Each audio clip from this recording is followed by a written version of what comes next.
Graça e paz de Cristo Jesus, amados leitores da Palavra de Deus. E aí, firmes em nossa jornada bíblica IBPP 2024? 250 dias lendo a Bíblia, numa visão panorâmica das Sagradas Escrituras.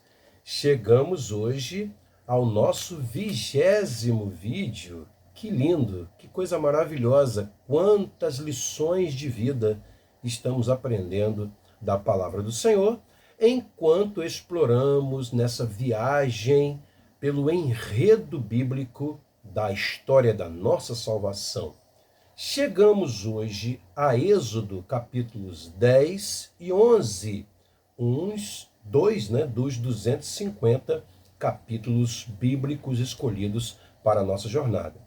Vamos hoje visitar a 8ª, a 9ª e a 10ª pragas que Deus mandou sobre o povo do Egito e o seu faraó, que, orgulhosos, não libertavam o seu povo Israel da escravidão, conforme lemos na nossa leitura anterior.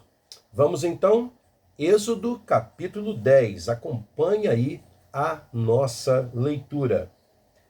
A 8ª praga, gafanhotos.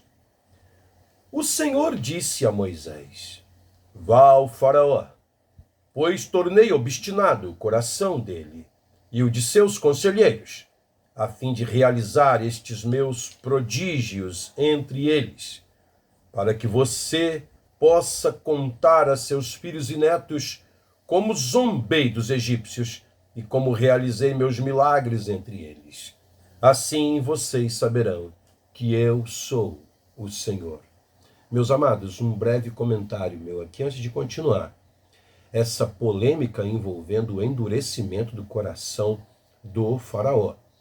Quando a gente lê os textos, a gente percebe que intercambiavelmente o texto diz que Deus endureceu o coração do faraó e ao mesmo tempo diz que o faraó endureceu seu próprio coração.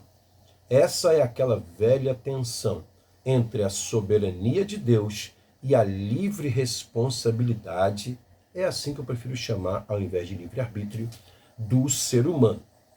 A melhor explicação que eu já ouvi até hoje sobre esse endurecimento do coração do faraó vem do querido professor de grego, pastor Raimundo Nonato, lá de Macaé.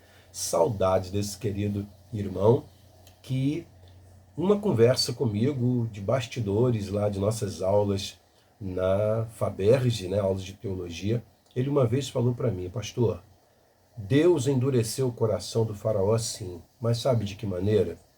É que o faraó era tão orgulhoso de si mesmo e dos seus deuses, ele mesmo se considerava um deus, irmãos? Na cultura dele, que cada vez que ele ouvia o nome Jeová, o nome Eu Sou, ele ficava endurecido de raiva, de orgulho. É nesse sentido que Deus endureceu o coração do faraó. É o que acontece até hoje, As pessoas, às vezes, são tão orgulhosas que nem sequer admitem o quanto são orgulhosas, e só de ouvir o nome Deus, isso faz com que elas se endureçam. Tudo isso, irmãos, sem contar a ação do inimigo de nossas almas, que é quem mais se interessa que as pessoas se endureçam em relação a Deus, para que possam ir junto com eles, com ele, para a condenação eterna do inferno. Fecha o parêntese, vamos seguir versículo 3. Dirigiram-se, pois, Moisés e Arão ao faraó e lhe disseram: Assim diz o Senhor, o Deus dos hebreus: Até quando você se recusará a humilhar-se perante mim? Deixe ir o meu povo, para que me preste culto. Se você não quiser deixá-lo ir, farei vir gafanhotos sobre o seu território amanhã. Eles cobrirão a face da terra, até não se poder enxergar o solo. Devorarão o pouco que ainda lhes restou da tempestade de granizo e todas as árvores que estiverem brotando nos campos. Encherão os seus palácios e as casas de todos os seus conselheiros e de todos os egípcios. algo que os seus pais e os seus antepassados jamais viram desde o dia em que se fixaram nesta terra até o dia de hoje. A seguir, Moisés virou as costas e saiu da presença do faraó. Meus irmãos, palavras como essa eram de arrepiar qualquer um naquele tempo. Quem vivia da agricultura, né? Todos viviam da agricultura naquele tempo. Ainda mais o Egito, que só era próspero por causa do rio Nilo, porque o seu território era 90% desértico. Para eles, uma praga de gafanhotos comum já seria motivo de ficar alarmados, ainda mais uma descrita com tal intensidade.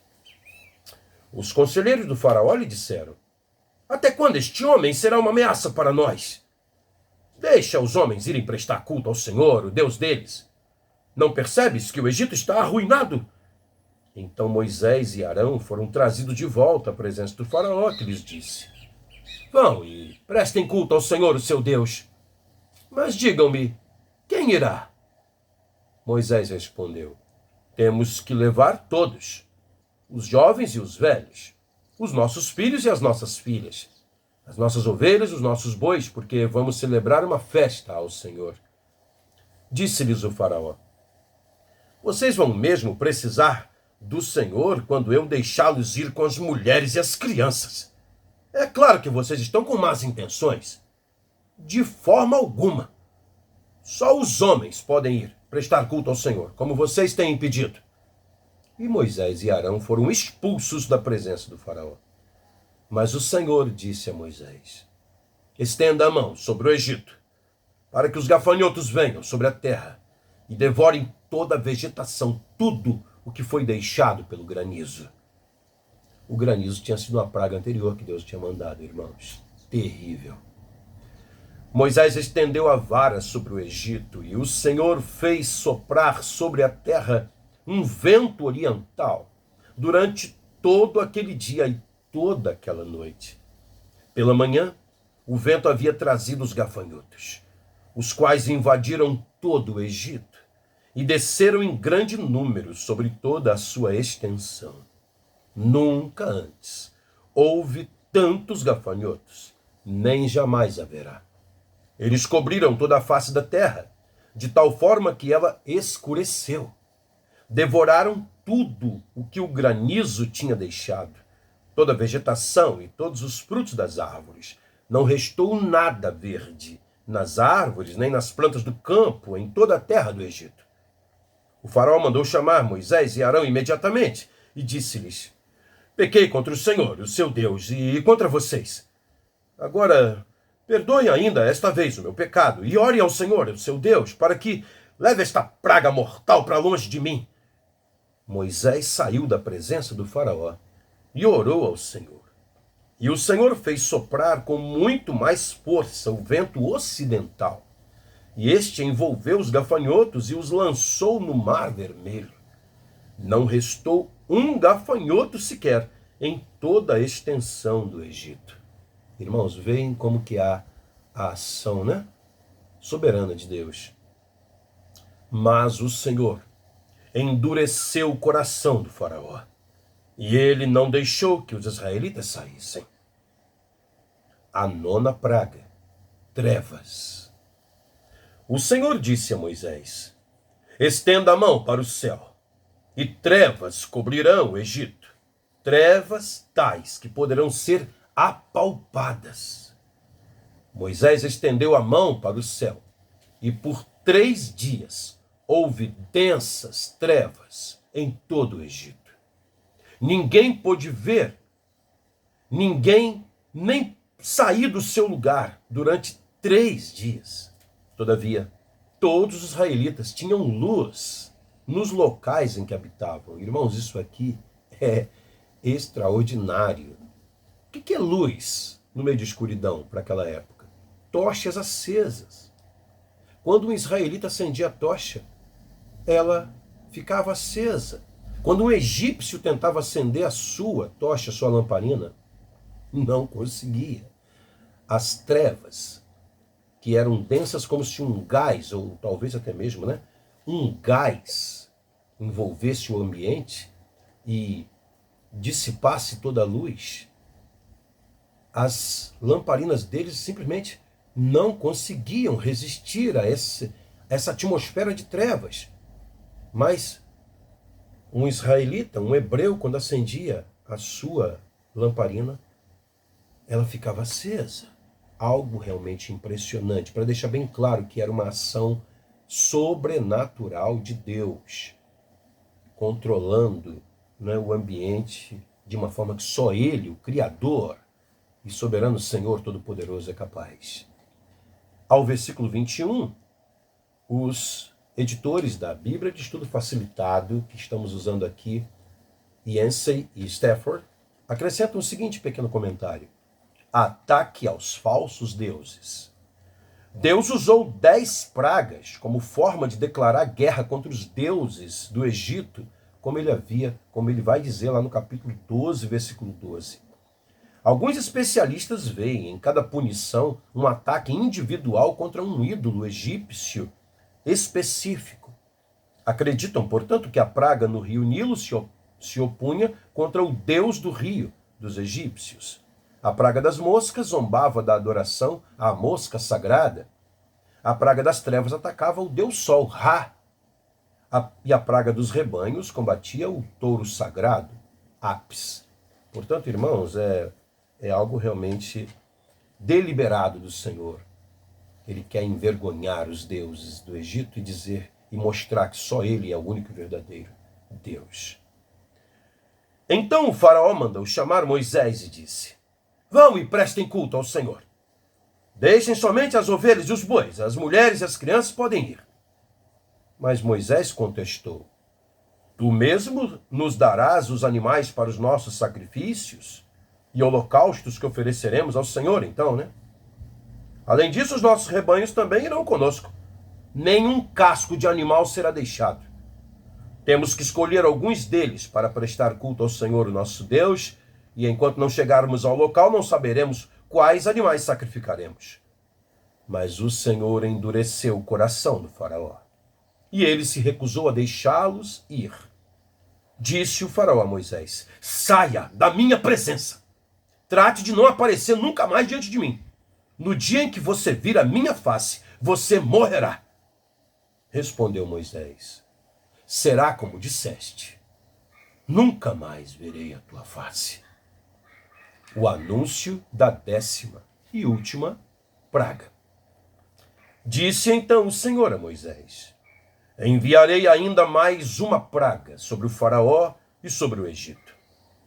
Somente depois desta, ele os deixará sair daqui e até os expulsará totalmente. Diga ao povo, tanto aos homens como às mulheres, que peça aos seus vizinhos objetos de prata e de ouro.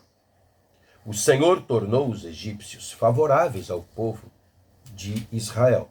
E o próprio Moisés era tido em alta estima no Egito pelos conselheiros do faraó e pelo povo. Eles foram se rendendo, irmãos, mas o faraó não.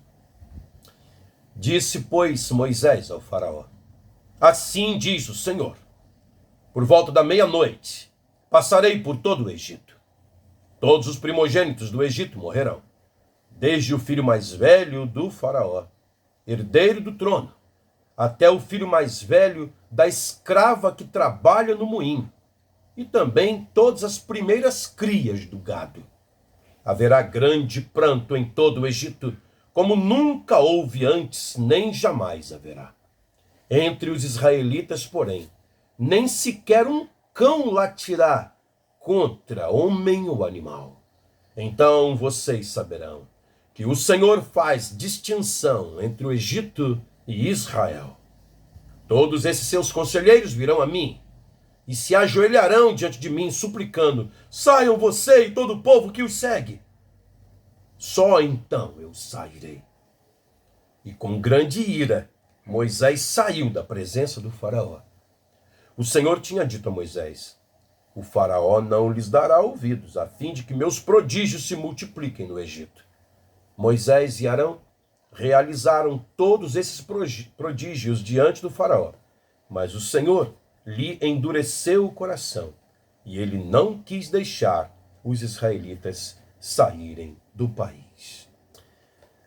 Meus amados, vamos à nossa reflexão de hoje do guia de viagem da Bíblia de Estudo Facilitado, da editora Mundo Cristão, editada pelos jornalistas estadunidenses cristãos Philip Yancey, muito conhecido pelos suas dezenas de livros publicados, e Tim Stafford.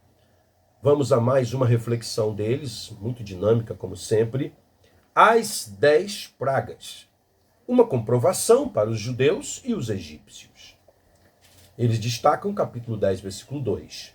Para que você possa contar a seus filhos e netos como zombei dos egípcios e como realizei meus milagres entre eles. Assim vocês, hebreus e egípcios, saberão que eu sou o Senhor.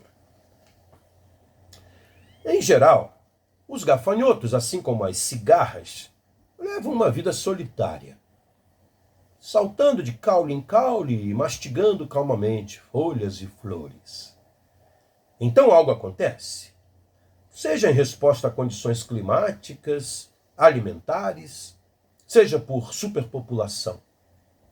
Os gafanhotos ficam inquietos, adquirem um aspecto róseo, ameaçador, e começam a procurar outros gafanhotos. Eles se tornam uma praga. Imensas hordas barulhentas, milhões deles cobrem o céu, tampando a luz do sol.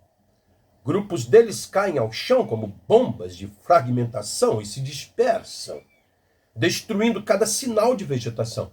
Os pesticidas matam alguns milhões, mas o enxame migratório mau repara nas perdas. Um único enxame atravessando o Mar Vermelho foi certa vez medido em 25 quilômetros de largura, 5 quilômetros de profundidade e 160 quilômetros de comprimento. Depois de aterrissar, os gafanhotos consumiram lavouras, couro animal, cercas e até cabos de ferramentas, deixando para trás mais de 3.000 metros quadrados de completa devastação. E aqui eles estão citando, algo real acontecido posteriormente, Imagino que foi a praga então, irmãos. Por que as 10 pragas? Êxodo 7 a 12 descreve em detalhes breves, mas vívidas, 10 pragas cataclísmicas no Egito, incluindo um enxame de gafanhotos. A Bíblia não se preocupa em explicar como esses fenômenos naturais ocorreram. Simplesmente relata uma exibição sem precedentes do poder de Deus. Esse duelo cósmico, tão impressionante a ponto de enlouquecer produtores de Hollywood em suas tentativas de reproduzi-lo na tela, tem um objetivo claro: libertar os escravos hebreus. Uma nação está para nascer e a tarefa de arrancar os israelitas do Egito exige uma intervenção poderosa.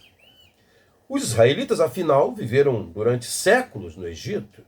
Será de fato necessário um forte incentivo para motivar uma saída tão abrupta e maciça? E, é claro, o Egito não permitirá que milhares de valiosos escravos partam livremente. Pense na resistência de escravagistas em relação à abolição da escravatura. Uma história recente para nós, irmãos? 2 reputações em jogo. As 10 pragas firmaram de modo convincente a autoridade de Moisés. Ele hesitou em aceitar o papel de liderança, incerto de que os israelitas confiariam nele, como está no capítulo 4, versículo 1. Os confrontos dramáticos com o faraó, no entanto, dissiparam todas as dúvidas. Somente Moisés pode levá-los à liberdade, não esquecendo nós que ele antes havia sido um influente príncipe do Egito, chegando a ser general das hordas do faraó, seu pai, adotivo, conforme testemunha o historiador Flávio Joséfo na sua História dos Hebreus. A credibilidade de outro alguém também está em jogo, a do próprio Deus. Será ele apenas mais um deus tribal, como aqueles que os egípcios adoram? No Egito, a religião é centrada na idolatria, com dezenas de deuses, até cobras e escaravelhos, mantidos como objetos de adoração. Sob esse cenário, as pragas representam a campanha de Deus contra os falsos deuses egípcios. Executarei juízo sobre todos os deuses do Egito, diz o Senhor, no capítulo 12, versículo 12. Êxodo afirma mais de uma dúzia de vezes que Deus envia as pragas para que Israel e o Egito conheçam o poder do Deus de Israel. Nesse sentido, as pragas funcionam mesmo. Os egípcios ficam tão convencidos do poder de Deus que permitem a partida de milhares de escravos, com a riqueza do Egito derramada sobre eles na forma de presente de despedida, um verdadeiro despojo. Os israelitas, por sua vez, ficam tão convencidos que deixam para trás seus lares e sua história e marcham atrás de Moisés para o deserto e uma nova vida. Questão de vida para a gente pensar, irmãos. Se Deus declarasse guerra contra os deuses da nossa sociedade atual, quais seriam eles? Que deuses você consegue identificar hoje que são adorados pela nossa sociedade e contra os quais Deus tem combatido? Porque ele continua em ação, meus irmãos. O nosso Deus continua o mesmo de ontem, hoje e assim eternamente. Oremos? Deus bendito, a nossa oração hoje é de exaltação à tua soberania, ao teu poder, à tua governança sobre nós e sobre toda a terra. O teu poder é inigualável, Senhor. Nós exaltamos neste dia, nesta nossa leitura, os teus santos e retos juízos, a tua santa e pura e perfeita soberania. Ah, Senhor, quantos deuses podemos identificar hoje? E hoje eles estão disfarçados de muitas outras formas que meras estátuas com figuras de animais ou figuras humanas. Os deuses de hoje estão digitalizados, eletronicamente disfarçados. Vêm em formas de facilidades que acomodam e adormecem as pessoas, até mesmo a tua igreja, Senhor. Essa é a triste verdade. Oh, meu Deus, nós te rogamos, Senhor, que assim como agiste no passado, hajas hoje. Não temos dúvida nenhuma de que tu separarás o teu Israel e não lhe permitirás que sofra. Mas o nosso mundo está carecendo que, de novo, o Senhor envie sobre ele as tuas santas e justas maravilhas. E que o Senhor, sobre ele, derrame o teu poder santo, para que se manifeste o teu juízo e venha então a gloriosa libertação, desta vez definitiva e eterna, para aqueles que em ti esperam. Haja, Senhor, com poder, haja com poder. Os sinais estão tão claros, meu Deus. Só não percebe quem não tem olhos de fé. Aumenta a nossa fé. Esclareça sempre nossos pensamentos e mantém nossos olhos voltados para ti, porque é em ti que esperamos. Louvado seja o teu nome, o nome do teu Filho amado Jesus, a senha da nossa salvação, hoje e sempre. Amém, meu Deus. Amém. Deus abençoe, meus irmãos. Até a nossa próxima leitura, quando a gente vai continuar exatamente do ponto onde paramos. E falaremos sobre uma festa que amamos até hoje, a Páscoa. Até lá, Deus abençoe a todos. Amém.